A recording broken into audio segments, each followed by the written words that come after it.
Everything is an allegory.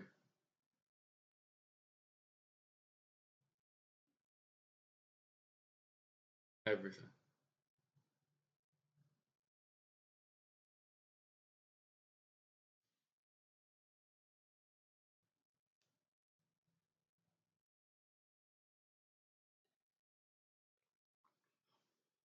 Everything I ever say,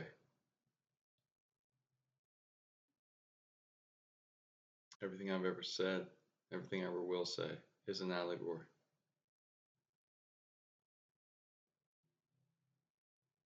Everything everyone's ever said is an allegory. My intention here is to explain my perception of the functioning of that allegory.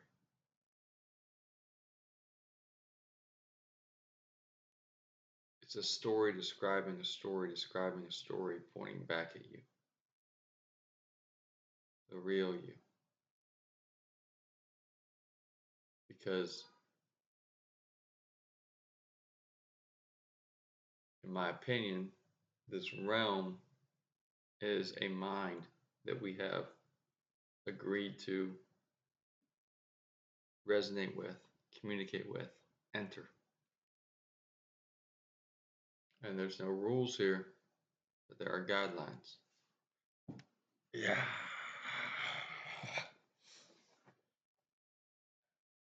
And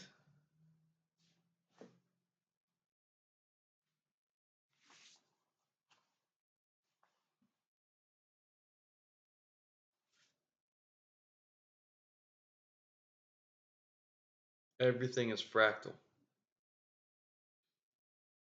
meaning it's fragmentations and it's also small and big versions of the same correspondence of itself.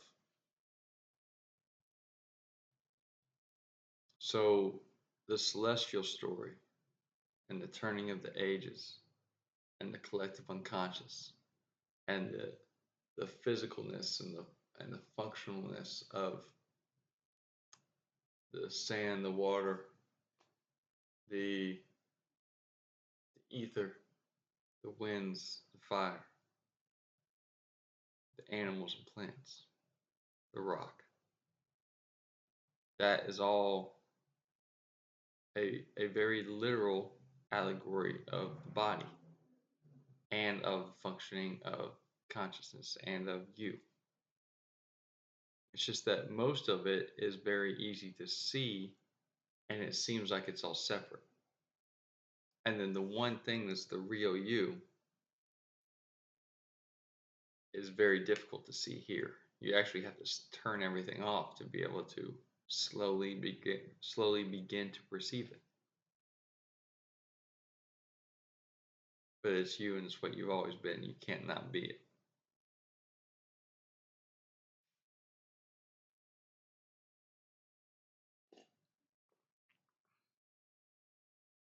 So every story is actually an imprint. It's a retelling of the story of the stars. And it's also in a fractal manner replicating and telling about the story of the stars. And the story of the stars is always just one story. It's a story of your spiritual growth, yours. And it seems like you're small and this place is big, but it's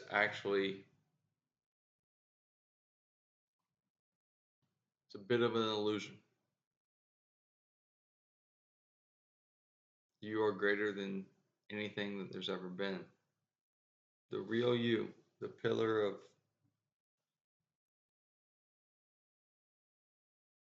the true source of yourself. When you peel back the character of you, when you get to the state of pure awareness and then beyond.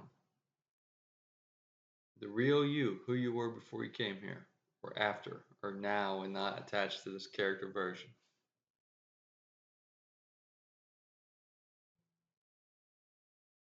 The timelessness of you, the grandeur.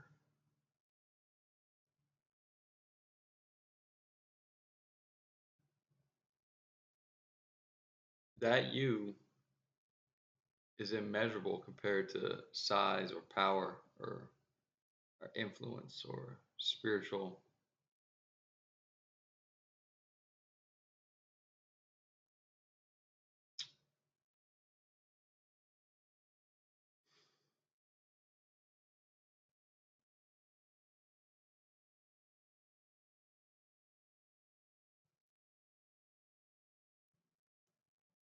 clout.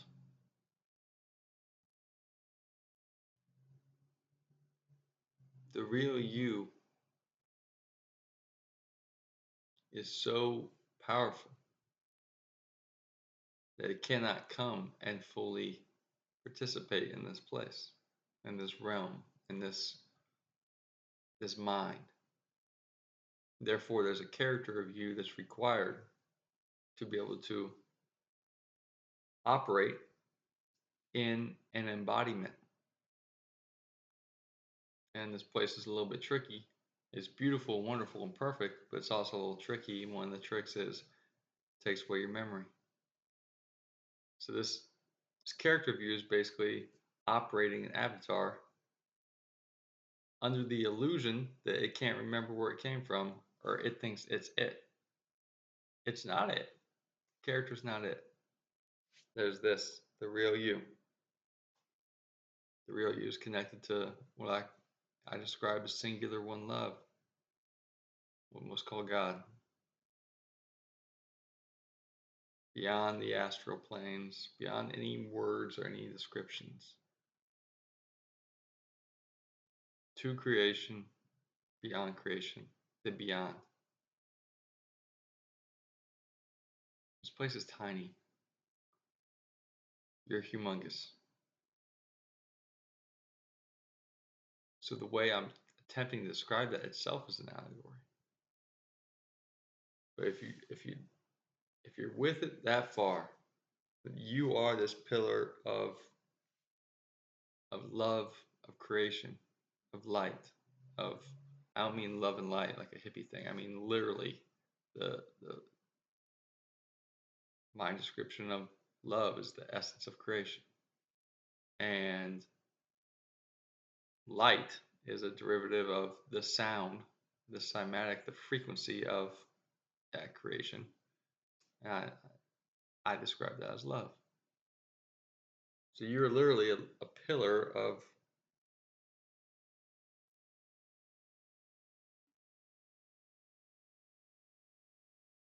light dancing. And that's what this place is made of. But you are it. And this place is a mind that's replicating it. So this place is watching you, and you've forgotten that you are it because you're operating as the character. So this place is watching you and feeding back what your internal state is offering. And most of our internal states are basically just programmed through the collective unconscious neural network. So we're taking in information, even if we don't directly, 100 of our neighbors do, and we don't even know that we've soaked it in, and we're projecting it back out because we're always projecting energy back out.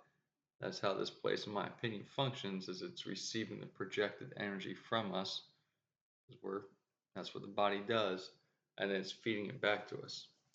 Not just in the way the trees sway, but in actual events. It's very difficult to see if you don't separate from the collective unconscious and go through a rites of passage and perceive yourself. Basically, everybody is in extended adolescence.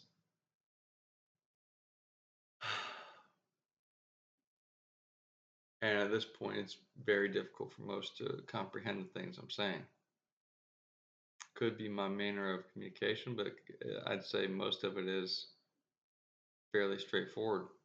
It's just that they've been trained. I was as well. Everybody is mostly trained to learn an indoctrination of the exact opposite. And then put up great walls of disdainment toward anything that says anything outside of what's been trained. So what I'm explaining here is difficult to get across because it's like talking cat to dogs.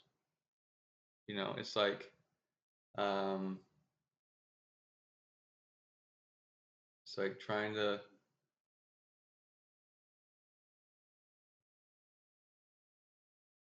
communicate beyond species to a certain degree.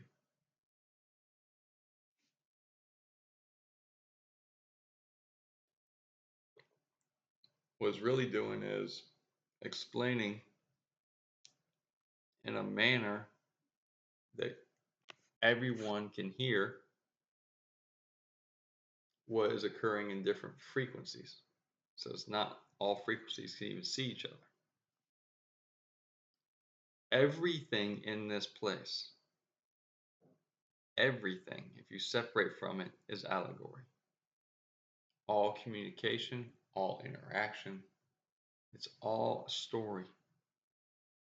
This place is unfolding based on story. It's folding back into itself based on story. So are you. So is the movement of the ages. Everything is. Why the great sages speak in story, in parable, in allegory? That can be a throwaway, and somebody can just say, well, that's just the way they used to do it. To explain great truths of the most simple form, a requirement is to lay out objects in the perception of the audience's mind so that they can perceive different things, because the audience stage cannot perceive of its own separate greatness from itself as the character. I'm saying this is you, and it just looks like a white guy with a kind of skinny arm is putting it straight up in front of a pale green wall. And it's like, that's me. That's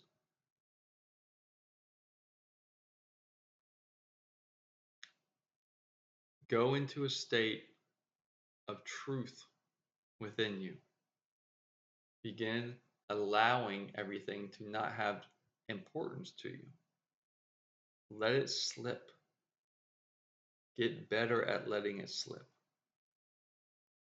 Meditate beyond the state of just meditation. Get to a place of, and you will have the knowing, the remembering that it can only be that you are greater, that you are more than this, and that this place has intention. It's not just some scientific explosion accident. And even that in itself is not good or bad, and not saying it's true or not true, it doesn't matter. It's of the story. The way that most functioning happens here in events is a programming of information. And in this time between times, most of it's like digital media, but just information is programmed into a place of acceptance.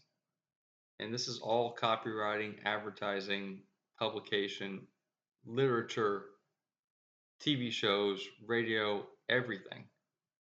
And it's done in a certain manner, not for sales, not just to get into the unconscious of the individual, and most importantly, the group. Information is offered into this collective unconscious. There's multiple stages of consciousness of you, of the entirety of all, and of the collective. I'm talking about the collective unconscious, not the super, not the self, not which self-awareness conscious, not the subconscious, the collective unconscious. Deep in the unconscious of everything, there is an original programming state that holds a belief structure. That belief structure is basically a filter of allowance of what that self will allow itself to perceive. or else this whole fluid thing would be constant fluid and nobody would really be interacting with each other embodied in this mechanism. The collective unconscious is receiving information just as you are. And you are participating in the collective unconscious, more than likely, at different rates. And this information is received in, and it gets into nearly everyone that's attached to it. And then it's projected back out. It's received in and projected out via the articulation and the format of story. Because in any, as far as I'm aware, in any level, anywhere, story is how consciousness relates to itself. So the collective is a consciousness. An egregore is a form of a diminutive consciousness that requires other consciousness to support its energy, and it's not sovereign, it's not autonomous. It's a projection. It's like a holographic projection, not as a density, but as a focal point. Enough energy goes to one point that it just does whatever the observing energy desires it to do. So all story, because this place is not real, this is a reality of duality, of light, fragmented light density dancing for you. And you just are dancing for you, and most are unaware of that. So as the light is dancing in different levels of density, it's doing it based on the story that it's being told. So how is it being told that? Via the divine limitless spirit energy embodied, me and you. And also the divine limitless spirit energy is mostly unaware that it is being programmed and controlled via a collective unconscious. And the collective unconscious is receiving information from parties that may not have your best interest. That doesn't matter. So all of that is a projection of story flowing through you, that this place as story is bouncing back to you.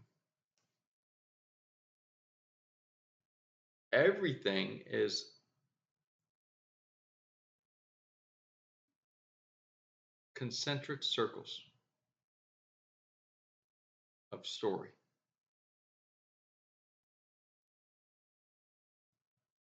Almost none of it is true. Almost none of it needs to be.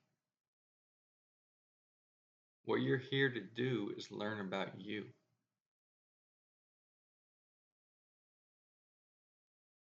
It can be extremely fluid and obtuse and vague, and also extremely intense and dense and acute at the same time. Both.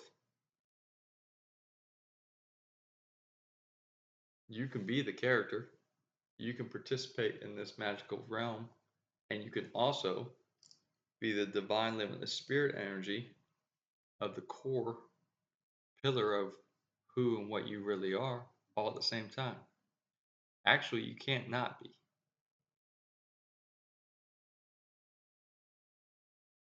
Place to begin is to go to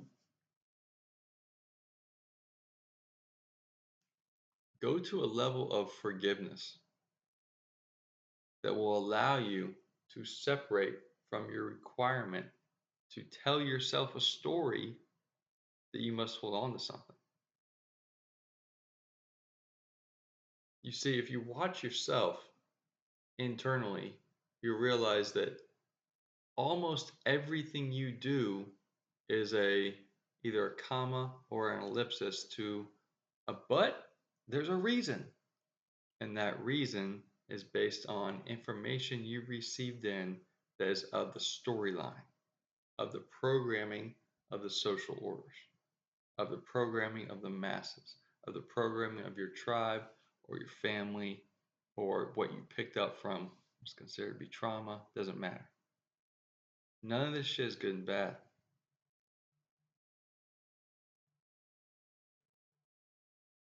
There are no rules. And that doesn't mean go like somebody's gonna go crazy. It's the truth. There actually are no rules. There are guidelines. You can break them if you want. All of us break them until we start to fall into them. Because everybody pretty much wants the same thing. Everybody wants to walk the middle path. Really. We just don't know how to get there. So we adapt to these stories that we've been fed to us. We're like, the military path is the right path. You wake up 4 a.m., discipline, discipline. The other one is like the artist path is the right path. The sports path is the right path. The academic path is the right. It doesn't matter. Shit doesn't matter. You can change your entire life every single day. It doesn't matter. It will still be the story that's written for you and the story that you are writing. And it's your job at some point to become aware of how this place works, of what you are, of where you are, what in the fuck is going on, which is an implication toward how do I work? How do I function? And what am I supposed to do? Why I'm gifted with this very odd occurrence of being embodied.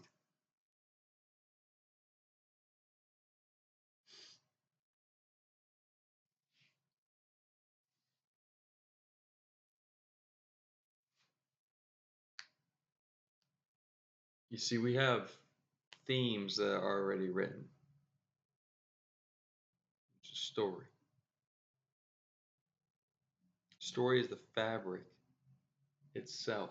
It's the papyrus that holds everything together. It's the word of story, of creation, the cymatic intention that creates the opportunity for light to exist. All this light is dancing on intention and attention of divine limitless spirit energy. We don't know what the hell's going on, so the themes are already written for us. And it's our opportunity to go inside and find our belief structure and expand it and expand it and expand it and expand it. And every time we expand it, that's a new chapter. That's a new chapter. And most stay in a little box inside because it's safe, not because they like safety, but because they're addicted to holding on to the ropes of fear. So if you're holding on to fear, you're also holding on to a rope of safety. Just how it goes. And they're convincing themselves that they're living a proper and safe life because maybe they are for their progress for where they're at. But if you're watching this, you probably have a desire to at some point move past requirement for safety to really be the real you. Just think about it. You can't completely become the real you if your priority is safety.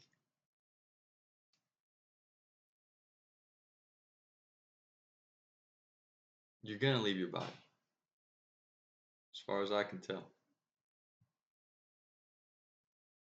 And all of you has never even been embodied anyway. It's just like this cylinder at the very bottom of your pillar of the real you. Just so that little funnel of energy can kind of siphon in and participate with this magical realm, this functional mind, light mind.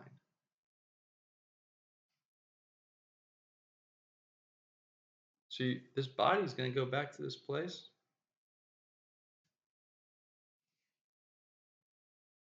So what's the big deal about trying to be safe all the time? It doesn't mean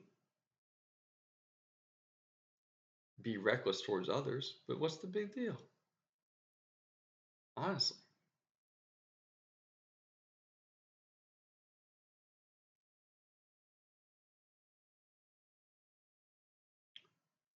Everything we do and every reason we do it, we tell ourselves a story because if we didn't, it would become apparent and be in us all the time. So we unconsciously are always opening and closing doors, and there's a story inside that door of why it happened, whatever happened. Even if it's not accurate, it doesn't matter. It doesn't matter how true. Look around at the people around you. What's in their memory bank? Be honest with yourself. How much of it is actually exactly true? Like less than half, for sure. And nobody cares because everybody's like that. Our functionality, our unconscious requires some story to put something to bed or to bring something up from bed, to make something rise. There's always a story. Watch your own mind and see when some memory pops up, there's a reason that there was a story coming up in line. It was just like flowing in line, and all of a sudden that memory popped up when it had a correlation. Your mind is functioning on an electrical current of allowance, what you're allowing yourself to perceive, which is of the story that you're telling yourself. What you require in you, of you, is to grow your story. We have this belief structure inside of us. To expand it gives us more room we can grow in. But that very small little book at the very bottom of the belief structure is the base program, our personality, our astrology, our childhood trauma, whatever it is. Okay. Our environmental impact that we've received from the places we lived or people around us, whatever. So, and if you look at childhood trauma, that's literally just a story you told yourself, not good or bad. So, that book of belief, most people keep as, well, that's the story. And they don't know they're doing that unconscious. And it's projected out through their subconscious. Your job is to just go in and just put your hands around that little kid holding that book closed and go in, just, it's okay, man, girl, and just start to open it up. You open up, you open up, find the courage in you. And once you do this, you'll see, oh, yeah, this is it. I'm just going to get better doing this. Turn one page and just start writing a new story. I should say new story. Start writing more on the story.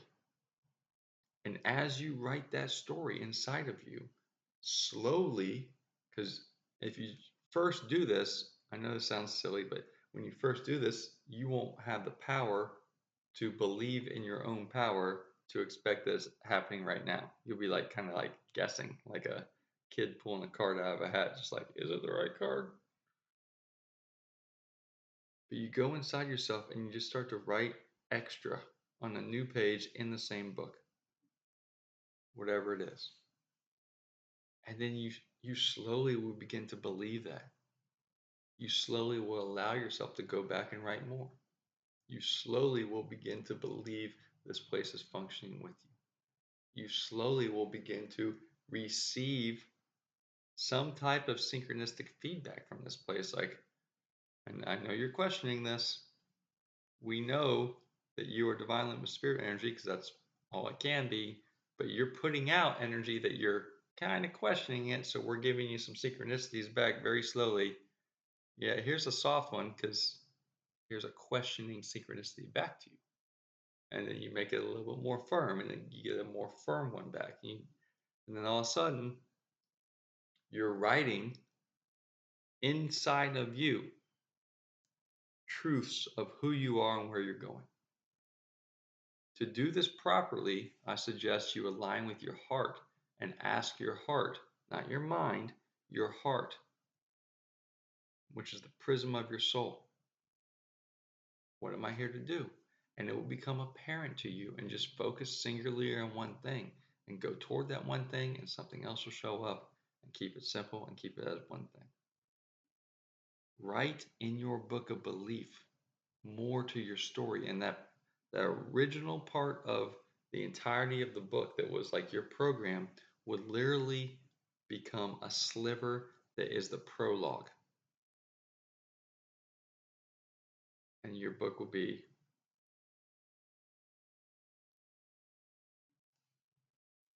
and it will be the book of you that you can't stop reading, and you will love it, and everything in your life feeds back to you.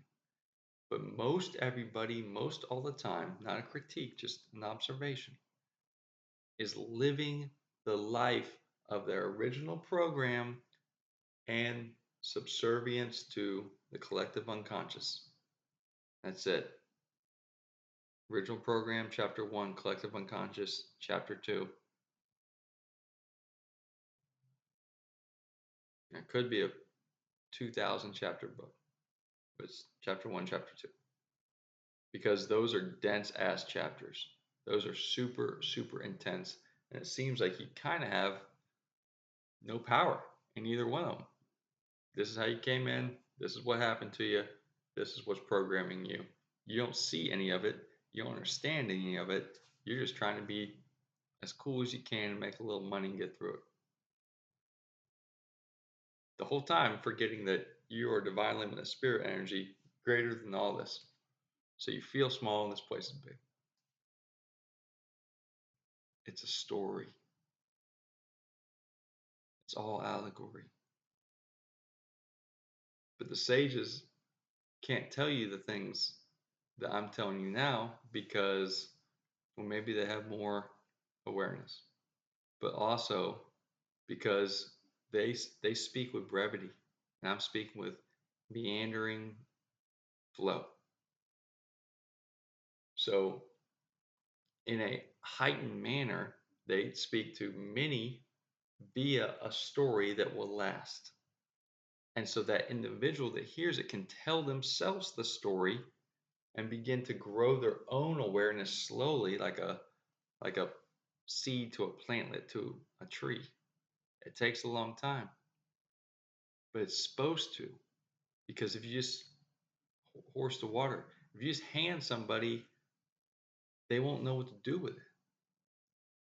And if their mind has been programmed, especially via the collective unconscious pull, which is extremely strong, they will go back into default mode and they will forget what you handed them, even if it's the most important thing ever.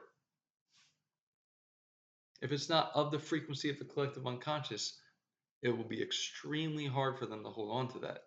They will have to, at some point, live in a separation from the collective unconscious, or they will drop the thing. And you watch those around you. You can give them almost anything that is true. Well, the truth itself is bending based on the observational perspective, but that's not the point. You can give them anything that's like absolutely obvious. And if it's not of the resonance of the collective unconscious, they will convince themselves something else in very short order, or they will just let it slip away. So instead of that, let your fears internally slip away and go inside and address yourself. And as you address yourself, let the collective unconscious slip away from you. Let go of those ropes that you're holding on to that are controlling you internally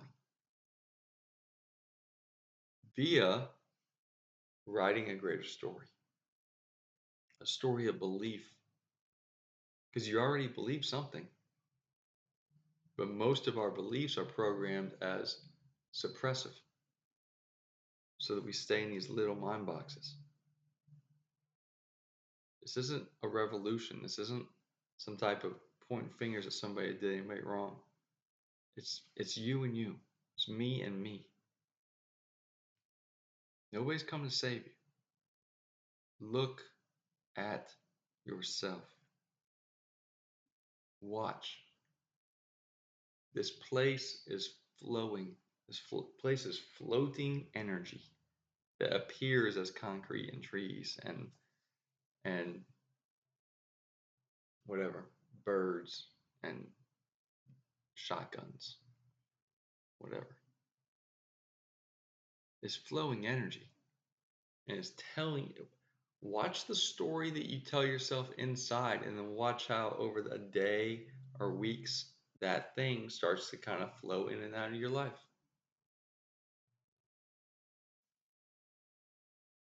It's not manifestation. I mean, yes, but that's a term. Everything you probably heard anywhere ever is attempting to describe this thing I'm attempting to describe.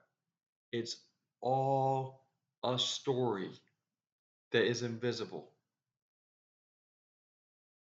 Everything based on your internal state of belief.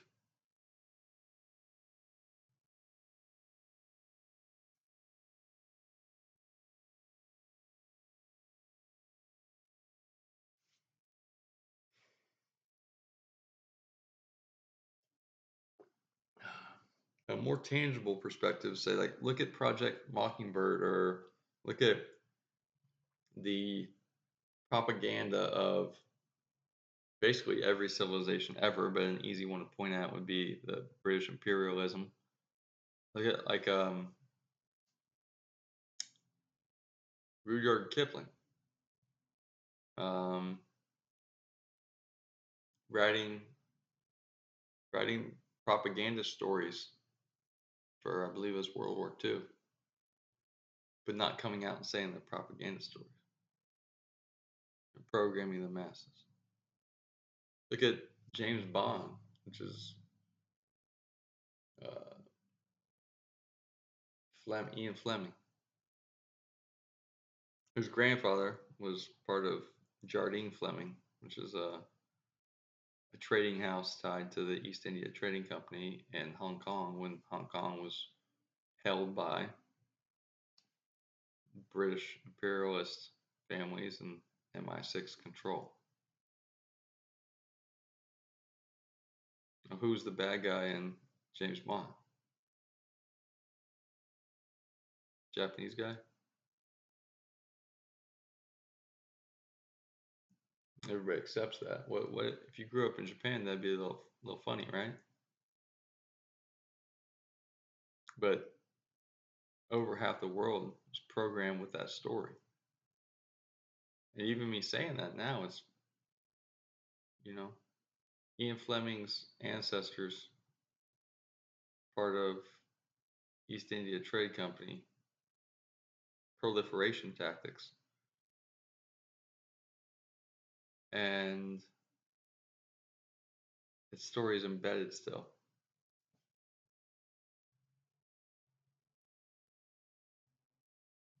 Story embeds itself in us because story is us. Before you're a body, before you have a body, before you're even the conscious character of you, the avatar here, the awareness on the little level that's operating this body, which is in reflection and cohesion with this place.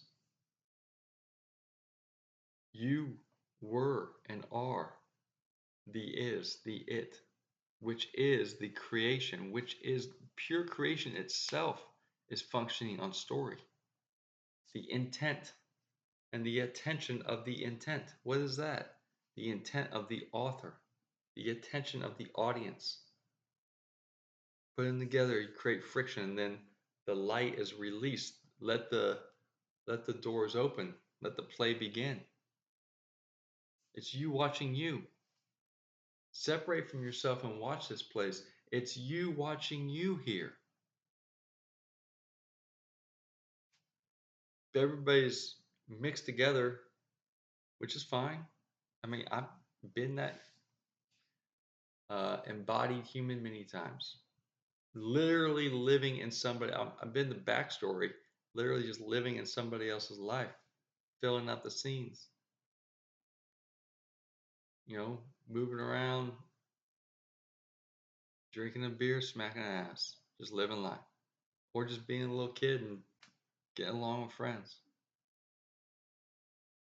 But at some point,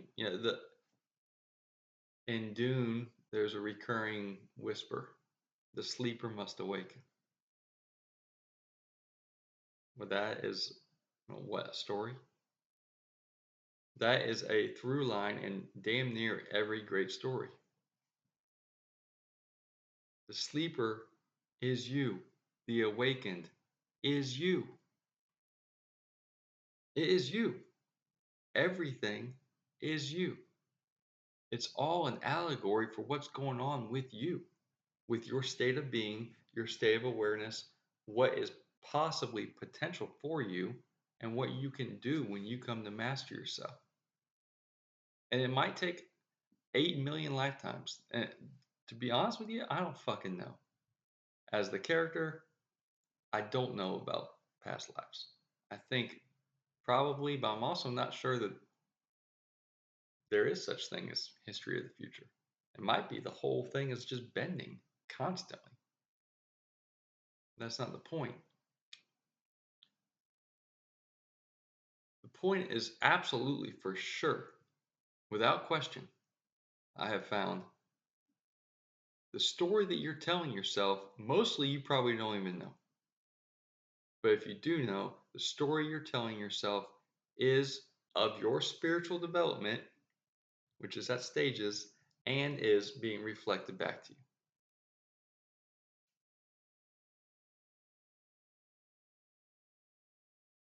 And like I said, it's concentric circles.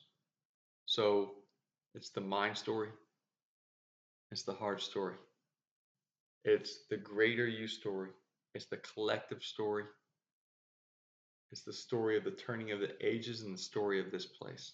All these stories are bending around each other.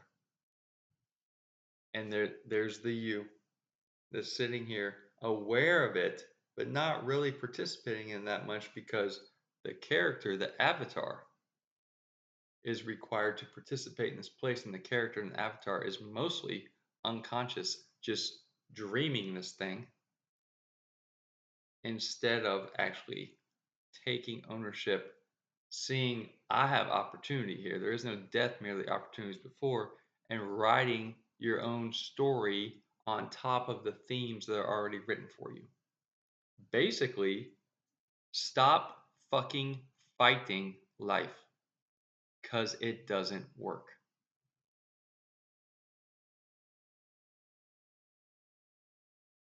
Maybe I'm just talking to me, but it doesn't work. I'm not guessing. I know that it does not work. Funny how that's what everybody wants to do, though.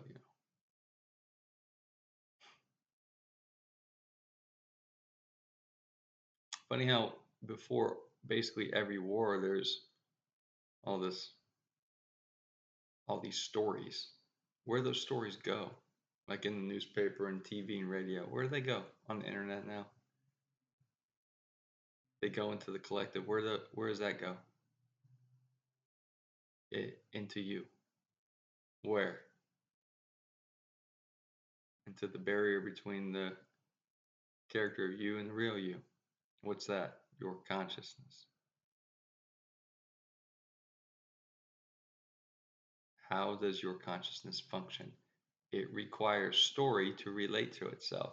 So instead of telling story about your own relation of your own awareness and your own growth and your own purpose and fulfilling your mission here, so that before you die or leave your body, did I do what I came here to do? Hell yeah. Instead of that, that energy, that awareness, that volume is being replaced with bad guys, bad guys, bad guys, bad guys, bad guys, bad guys. I support this side of the war. I support this side of the politics. I support this sports team. I support this. I support breast cancer.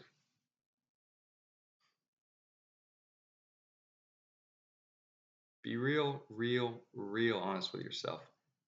Is that what you're here to do? but that's not, get out of here.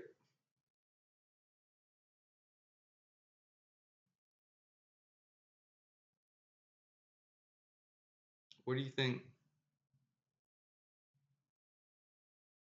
the allegories of miracles and these times of what's considered to be ancient religions, what do you think those are describing?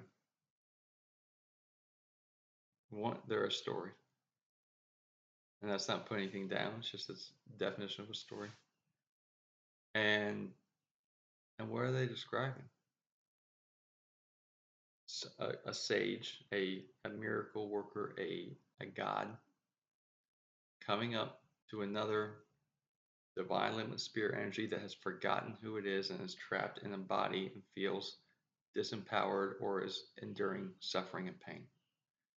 One is coming up to another and saying, in hence, did you forget? Remember who you are. Let me extend a hand so that you can believe in yourself. And just the laying of the palm or the drinking of a tea or the saying of the words, you now are blessed. Rise. You are the one. You are forgiven. You are healed. Walk. Whatever it is. Rise from the dead. Go and be a prophet. Because it's a story of someone explaining as an allegory to someone else the story you're telling yourself inside is an allegory, and it's reflecting from this place back to your body. That story you're telling yourself may have been part of your themes, but let it go. But more than likely, you picked it up. I'm giving you permission to write a better story. Begin writing your story. You're stuck just reading the same 2 pages over and over and over again, and you're falling over hating it. And you just keep rereading, keep rethinking, keep having the same conversation over and over. Write a new story. You wrote a story inside you asking for somebody to come and save you. Okay, I'm here. I'm saving you. Saved. Now they're like inside. We're always writing inside. But sometimes we write the same thing over a million different ways over and over. That gives us the same exact scenario. And it stays basically as one non-ending chapter. And so we're just reading the same thing. I mean, look at how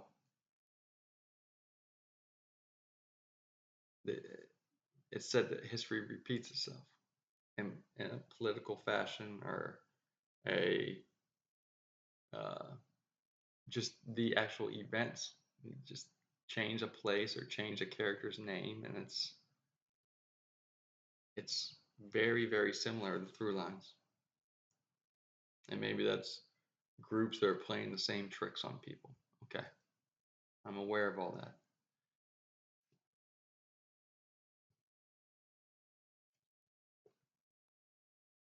But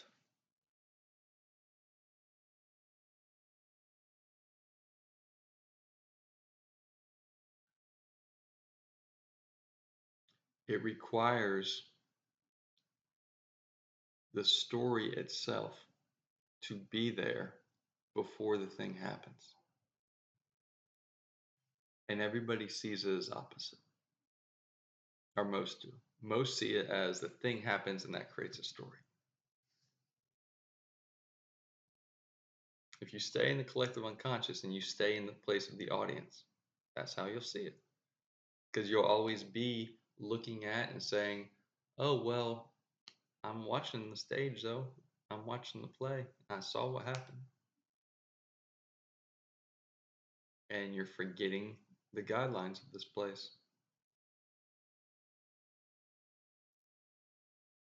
Love and loyalty is all that matters. Everything's situational. Everything's always changing. However, if you look at the Hermetic principles,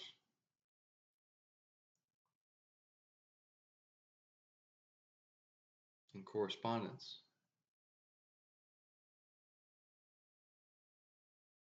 there's an audience stage of the character, there's an actor stage of the character.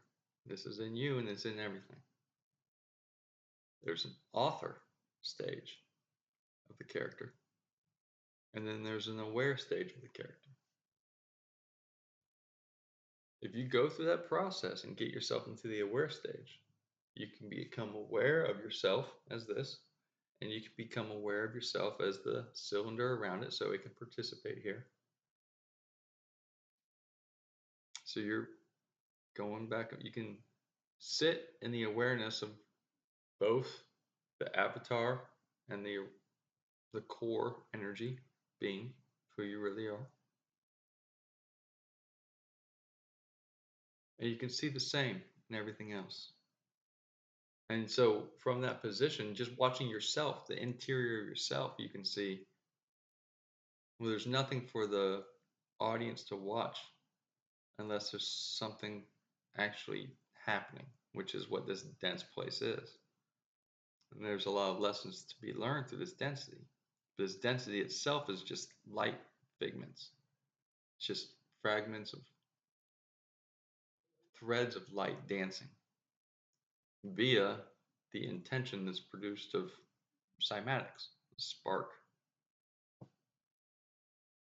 So something has to tell the light to do something. So there must be the author. And in your life, if it's the themes written by love, God, your greater self, or the collective unconscious that's kind of controlling the unawareness of your character until you become aware, until you go through the rites of passage and I got me from now on, I don't need that shit. Raise your vibration or just separate it to a different vibration so you're not in cahoots with the collective anymore to a certain degree. Well, then you can see that in yourself, you can see it in everything else. If history is repeating itself, if it's operating within you one way, it can't be operating differently somewhere else. Because it's not, this shit's not separate. It's all one story. It's just different layers, different fractals of the same story in different positions. So the history that's repeating itself is seen from the audience perspective, but if you can get yourself out of the audience perspective, you'll see, oh, well, the actors are taking unaware, unconsciously are taking direction from the authors. There's awareness stage from there. You can become aware of that, and the collective even become aware of that.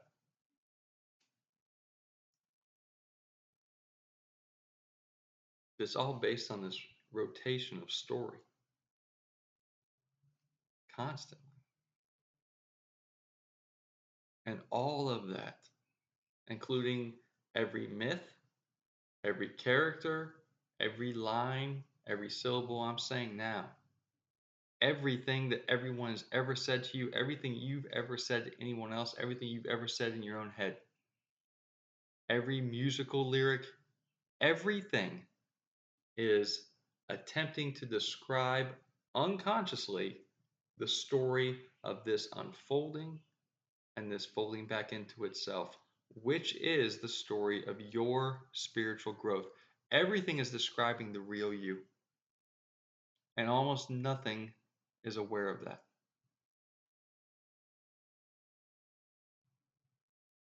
I love you. Prima Multis Interior.